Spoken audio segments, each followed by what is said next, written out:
95 metri e potete starci le cascate, diverse leggende abbiamo chiuso, sì, perché il vento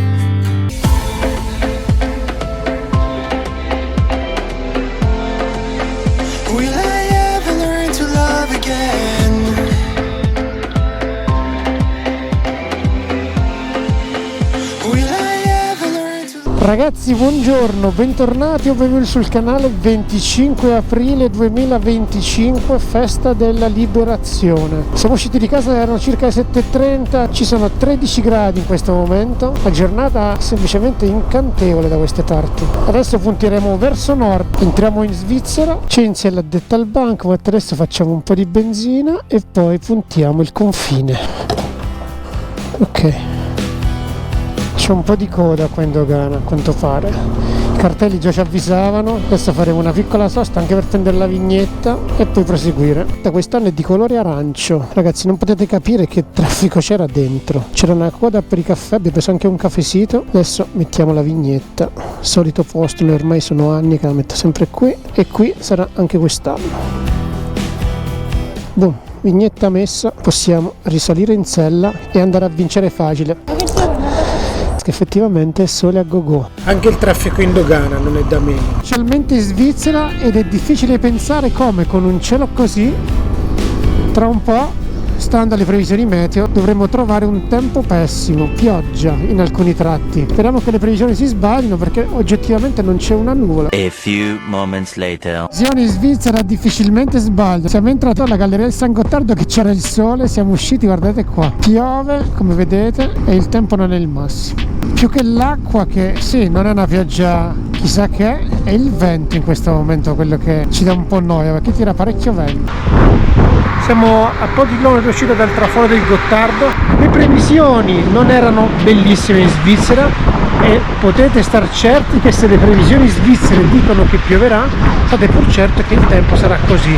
Siamo partiti con un sole spettacolare. Fino a poco fa c'erano 15-16 gradi, adesso la temperatura è crollata a 7 gradi. Aspetto un attimo Cinzia che è andata in bagno, poi andrò anch'io e proseguiamo la strada. In teoria tra un po' il tempo dovrebbe migliorare stando alle previsioni. Incrociamo le dita. A4, 1 chilometro a sinistra, e fai 2 gocce d'acqua ogni tanto, dai. L'acqua si asciuga, le emozioni restano. Sta uscendo anche un tiepido sole nel frattempo. Sì, perché il vento spazza le nuvole e abbiamo preso un bello scroscio d'acqua, ma siamo asciutti, siamo contenti e il viaggio prosegue. E siamo arrivati, ragazzi, alla frontiera tra la Svizzera e la Germania. Adesso giriamo a sinistra, questa è la dogana svizzera e lì c'è la dogana Deutsch. Aspettiamo il verde e si va. Questo è proprio il meteo giusto per visitare la Foresta Nera, proprio uggioso, sole e pioggia, pioggia e sole, e stiamo praticamente percorrendo questa strada che fiancheggia il torrente. Peccato il tempo, perché il posto è veramente carino, col sole è tutta un'altra roba. L159 è il nome di questa strada, veramente veramente bella, molto sinuosa. Peccato che in diversi tratti, come vedete, è particolarmente bagnato e quindi l'asfalto è particolarmente viscido, e un'ulteriore attenzione bisogna farli sui tombini. Sono messi veramente a filo dell'asfalto, ma se ci passate sopra l'aderenza la perdete immediatamente. Comunque è molto bella e sinuosa, siamo a un'altezza di 700-800 metri. Questo è il traffico che stiamo trovando, very beautiful, spettacolare. Tra l'altro credo che sia una strada molto bazzicata dalle moto, perché di tanto in tanto ci sono dei segnali stradali con un casco a terra e un lumino che, insomma, è abbastanza impressionante la questione. Quindi, come a dire, andate piano che vi fate male, perché la strada invita molto, è molto bella.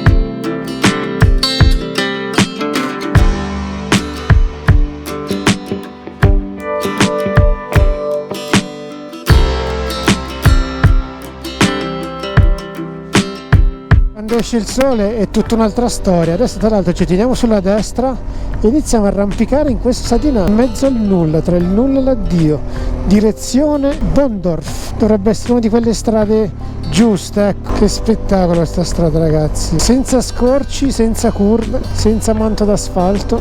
Già il simbolo all'inizio la dice molto giusta qua.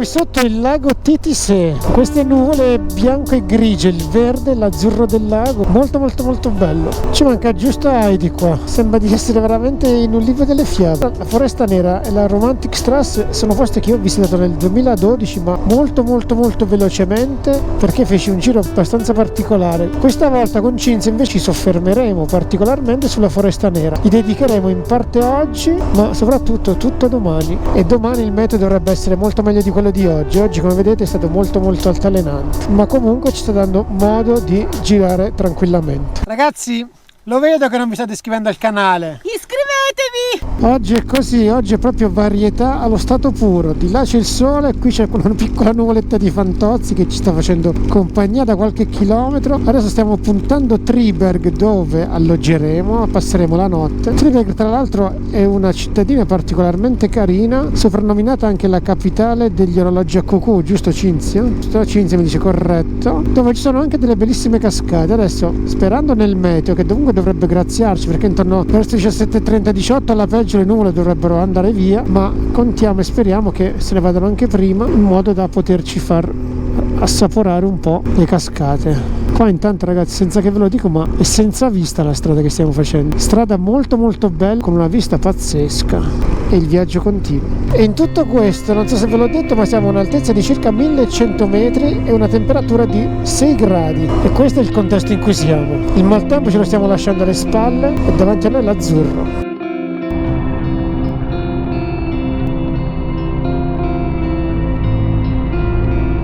La discesa verso Triberg è abbastanza impicchiata. Tra l'altro noi, Cinzia, credo che stiamo qui. Questo è il contesto che abbiamo prenotato noi. Questa è la nostra struttura. E le cascate sono proprio qui sopra. Facciamo il check-in, ci sistemiamo almeno una roba e poi facciamo un giretto. Si c'è il check-in, cassetta A 2701, chiave, go, si va in camera. Nel frattempo, tanto per cambiare, è iniziato a piovere. Poggiamo la roba, ci sistemiamo, poi spostiamo moto e tutto il resto.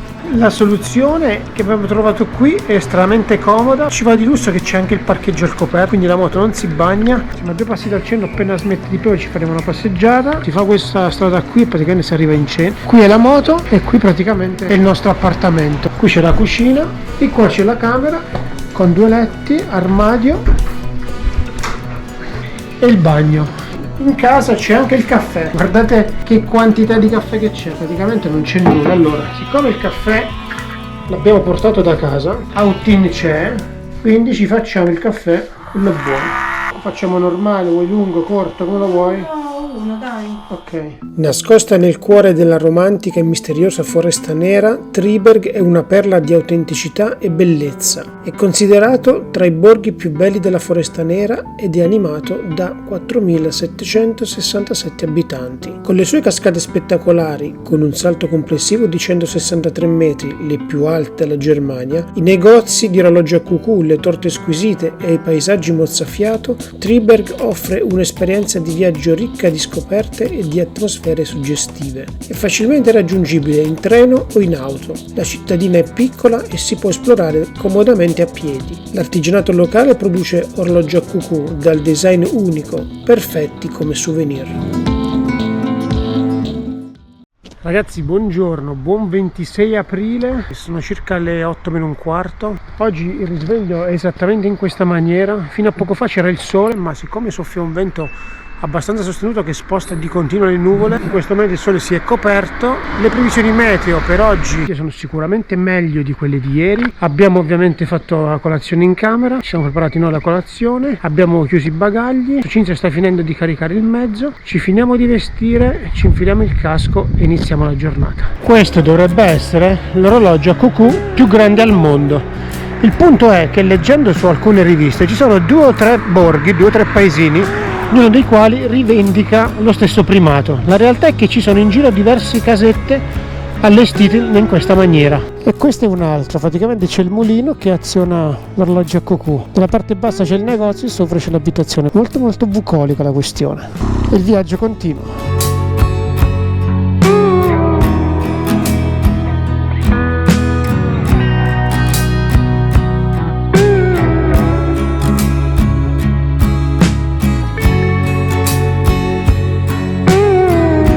Ed eccolo qua, l'ennesimo orologio a cucù.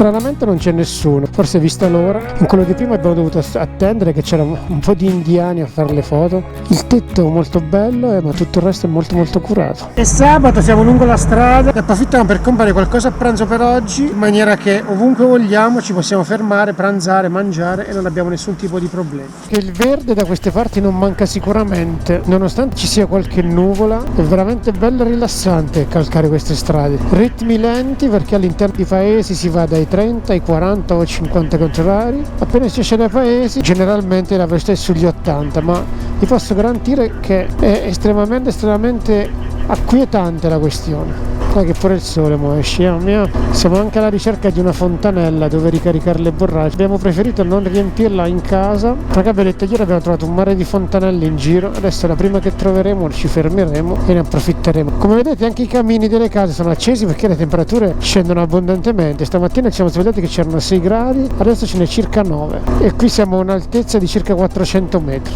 Comunque, per dire anche Cinzia, questi posti mi piacciono, mi rilassano, è abbastanza preoccupante la questione. Lei che è amante del mare, nonostante siamo immersi in mezzo a del verde meraviglioso e del mare qui non c'è traccia. Molto interessante la questione. Le previsioni mettevano nubi bassi ed oggettivamente nubi bassi sono. Siamo su un altopiano a circa 1000 metri, le curve sono molto dolci, tutte così, una bella discesona del 12-13%. Di contro praticamente il traffico è inesistente, tranne una moto che abbiamo dietro di noi, strada che poi la faremo a salire. Le cascate di Ognissanti sono le più grandi cascate naturali della Foresta Nera settentrionale e si trovano nel comune di Oppenau, nel Baden-Württemberg, a circa 530 metri sul livello del mare. Il Grindenbach, il corso superiore degli Erbach, precipita sotto il monastero di Ognissanti attraverso una gola porifica dalle pareti scoscese, con un livello complessivo di 66 metri su 7 salti. A causa delle fosse di erosione, le pozze che si creano sotto le cascate sono chiamate anche cascate di Buttenstein o Sette Butten. Diverse leggende sono sorte attorno al monastero e alle cascate, ispirate alla loro lontananza e dalla difficile accessibilità. Qua c'è uno dei tanti punti panoramici, ragazzi, senza vista. Peccato che c'è alcuni punti sono le nuvole basse, ma vi posso garantire che la strada che stiamo percorrendo adesso, oltre ad avere un manto d'asfalto semplicemente perfetto, regala degli scorci pazzeschi. Come far capire che questa strada è molto interessante per le moto senza scriverlo da nessuna parte? Si è fatta una certa e quindi abbiamo trovato questo posticino. Dovrebbe essere un ufficio informazioni in realtà. C'ha un bel tetto. Però. Sì, non piove, però mangiare è a bordo. L'acqua c'è, ma la riempiamo qui, la riempiamo lì alla fontanella. Oggi qual è il menù? Abbiamo un'insalata, insalatona, un po' di affettati, formaggi, pretzel, dolcetto. C'è un po' di tutto. L'acqua la riempiamo da qui. Tra l'altro guardate la fontana, è piena di uova colorate. Si vede che qualche giorno fa è stata Pasqua. Anche la siepe, piena di ovetti. Dentro l'armadio praticamente è pieno di libri. Uno prende un libro e ne lascia un altro. Non è il caso nostro, ma era giusto per condividere con voi. Adesso lo richiudiamo. Cinzia ormai Pranzo è pronto. è una specialist di questo pranzo on the road. Buon appetito. Buon appetito.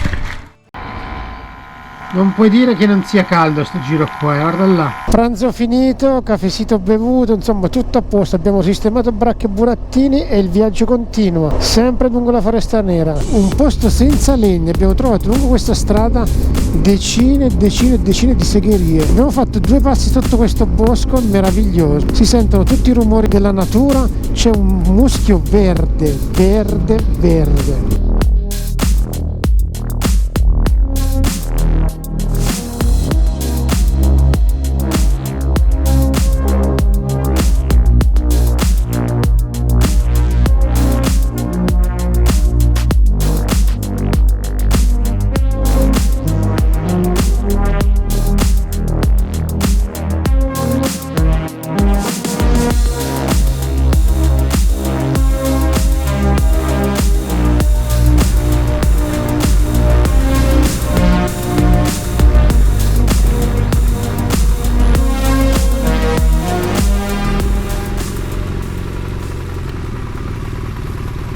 Eccola qua, Hotel Rosario. Praticamente l'altro po' Tanto poi c'entravamo con la moto dentro le Seppie. Capito, non c'è parcheggio, mo. Poi magari lo lascio qua, vediamo un po' che ci dicono. Check-in meraviglioso. Siamo arrivati, non c'era nessuno, c'era semplicemente un foglio con i nomi di chi aveva prenotato, il numero delle camere e le chiavi di fianco. Quindi abbiamo fatto un check-in oltre il self. Comunque la stanza è questa, si entra, qui c'è un armadio. Ok, qui c'è la camera. Qui c'era il bagno. Adesso ci cambiamo e andiamo a fare un giro per Tubinga. Siamo arrivati a Tubinga con un sole magnifico. Siamo passati dai 6 gradi ai 18. Nonostante ciò Tubinga ci ha un po' messo sotto pressione, in particolare per trovare il parcheggio moto. Alla fine l'abbiamo lasciato in un parcheggio auto dove non dà fastidio a nessuno, ma trovare posto a Tubinga è veramente molto difficoltoso. Di contro è veramente delizioso, molto carina.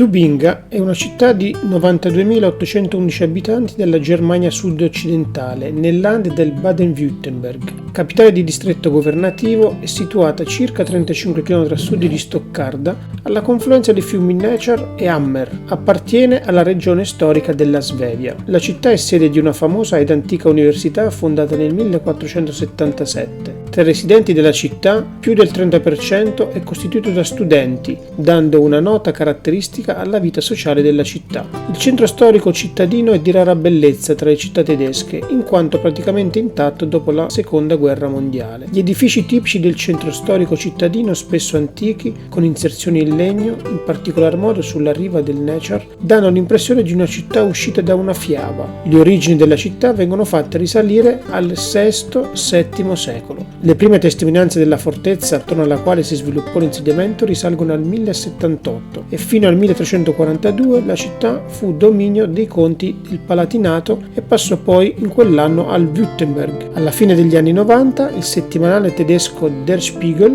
pubblicò un sondaggio nazionale dal quale risultò che Tubinga aveva la qualità della vita più alta tra tutte le città tedesche.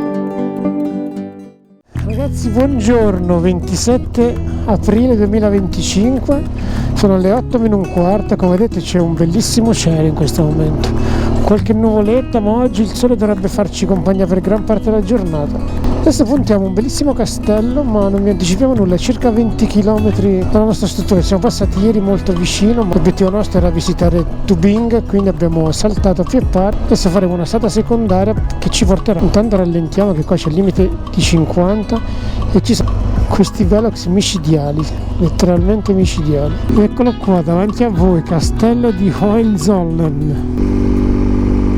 Il contesto dove sorge è veramente carino perché si vede da chilometri e chilometri di distanza, svetta su questa collina molto possente da lontano.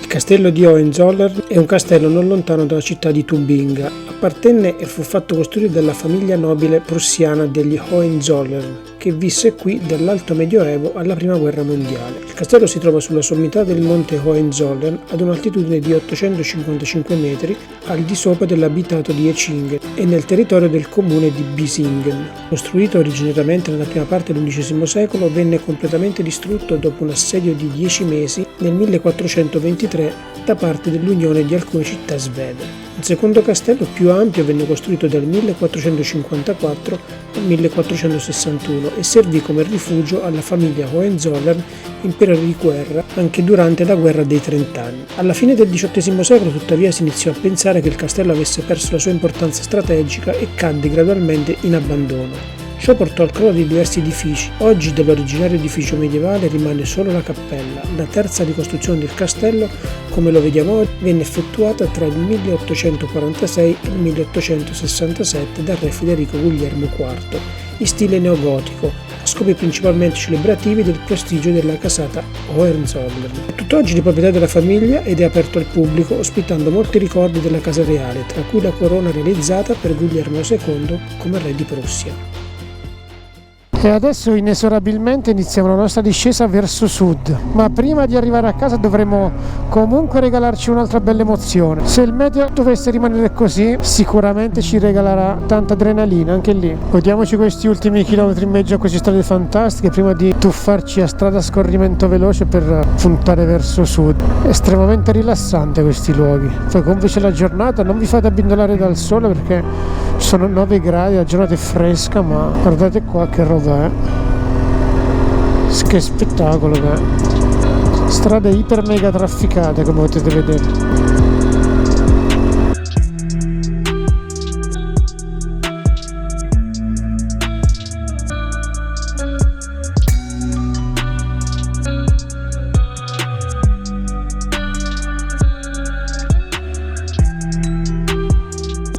Qua c'è un twist che non ve lo dico neanche, guardate qua come facciamo la curva, lo vedrete anche voi.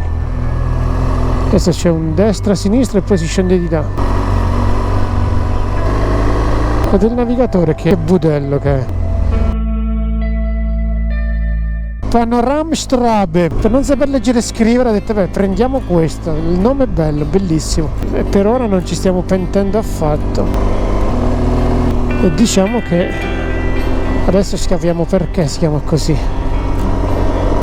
Overview 360 abbiamo qua. Peccato che voi non potete vedere la mia destra, ma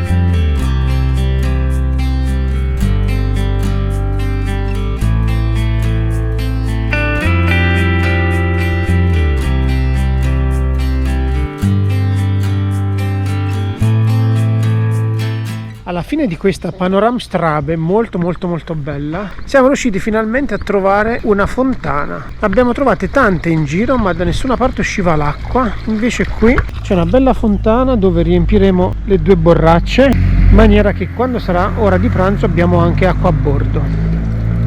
Cinzia, fresco? Un po' freschino.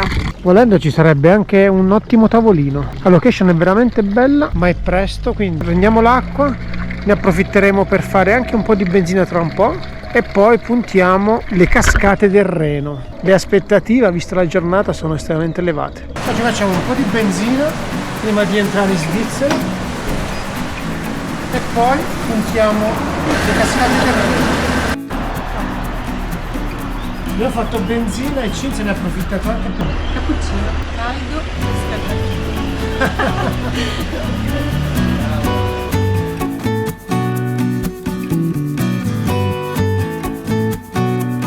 Entriamo in Svizzera nuovamente e puntiamo le cascate del Reno. Eccola qua, qui c'è la dogana, passiamo questo. Welcome in Svizzera. Colza a perdita d'occhio qua, destra e a sinistra.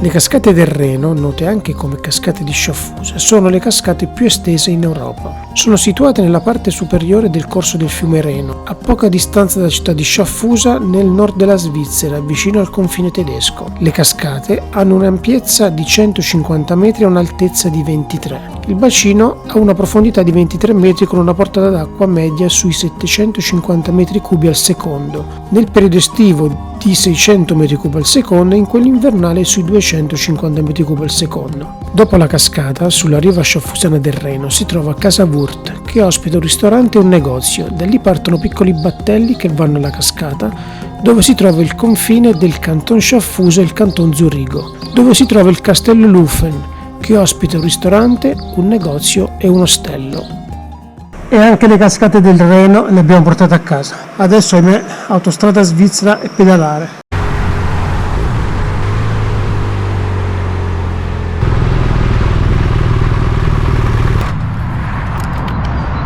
Ragazzi, è ora di pranzo, quindi il piazzola è giusta, il tavolino c'è, mangiare a bordo, c'è anche il sole, quindi non resta che sistemarsi. Del tonno o ci vuoi lo yogurt? No, ci metto l'olio del tonno io. Ragazzi, questo è il nostro tavolino. Salate, Lì c'è la moto, i bagni, c'è anche l'acqua che tra l'altro abbiamo anche a bordo. Vedere la temperatura a doppia cifra è estremamente emozionante. Ci sono 14-15 gradi. Abbiamo tolto tutti gli interni dei completi, sia dei pantaloni che della giacca. Vi ricordo che questa mattina siamo partiti con una temperatura di circa 6-7 gradi e le doppie cifre abbiamo iniziato a vederle dalle cascate del Reno. Adesso siamo a una settantina di chilometri da Lucerna, siamo fermati perché è ora di pranzo, abbiamo insalata, brezel, Coca-Cola, Cuoca, tutto. Immancabili insalatoni che ci hanno salvato sempre, invece del solito panino. Adesso io l'allungo con una bella mozzarella presa a parte, Cinzia ha aggiunto del tonno di una scatoletta e buon appetito. Siamo in attesa del caffè con il dolcetto, abbiamo tutto. Dopo il pranzo da campione ci mettiamo in autostrada e si prevede un po' di coda al San Gottardo. Incrociamo le dita e speriamo che nel frattempo venga smaltito un po'. La Svizzera regala sempre grandi emozioni e tra un po', se non cambiano le cose, ce ne regalerà ancora più grandi. Sono previsti 10-12 km di code al traforo del San Gottardo, speriamo di no. Ecco qui la coda che aspettavamo, circa 10 km di coda. Dentro il tunnel del San Gottardo, oltre 10 km di coda, non vi dico che fatica arrivare fin qui. All'interno del tunnel abbiamo raggiunto temperature di 33 gradi. Diciamo che a coda sono messi male anche quelli che dall'Italia e dalla Svizzera salgono verso nord. A una trentina di chilometri dal confine, ecco qua, puntuale come un orologio svizzero, la pioggia. Sole a catinelle, direbbe Checco. Per fortuna si viaggia, quindi va bene così. Ce l'abbiamo fatta uscire dall'autostrada, siamo a circa 40 km da casa, siamo a nord di Milano, siamo a 2 passi dall'uscita di Lainate. C'è un supermercato alle vostre spalle, Cinzia è andata di corsa a fare la spesa per questi 2-3 giorni che siamo a casa, perché oggi è domenica, lunedì, martedì, mercoledì si riprende il mezzo e si va in Abruzzo per la reunion, quindi è andata giusto a comprare 2-3 cose che ci serve per la colazione, per un paio di cene. È stato molto bello visitare bene questa volta la Foresta Nera, perché c'ero passato la prima volta nel 2011 o 2012, non ricordo esattamente l'anno, ma l'ho vista molto velocemente, perché come vi dicevo all'interno di quel percorso misi anche la Romantic Straße, quindi in quell'occasione dedicai molto poco tempo alla Foresta Nera, tra l'altro beccai pioggia pesante, quindi riuscii a godermela anche poco. Questa volta il meteo tutto sommato non è stato malissimo, il primo giorno abbiamo preso tanta acqua, soprattutto attraversando la Svizzera, il secondo giorno abbiamo preso pioggia a intermittenza, le temperature particolarmente basse. Questa mattina, diversamente dalle altre, siamo partiti con il sole e siamo arrivati sotto una leggera pioggia, come avete visto, alle porte dell'Italia. Eravamo a circa 30 km dal confine, ma la pioggia è durata circa un quarto d'ora, 20 minuti. Siamo arrivati asciutti a destinazione. Anche a Cinzia è piaciuta molto la Foresta Nera, nonostante lei sia più amante del mare, ha ammesso senza nessun ombra di dubbio che la Foresta Nera merita molto e di tutto ciò io non posso che esserne felice. E sentirle dire, nonostante il meteo è stato un weekend molto bello, è sicuramente una vittoria. Sta arrivando Cinzia con la spesa fatta. Adesso, voi che non ci credete, vi farò dire da lei una sola parola per definire la Foresta Nera. Spaziale. Due parole di più? No.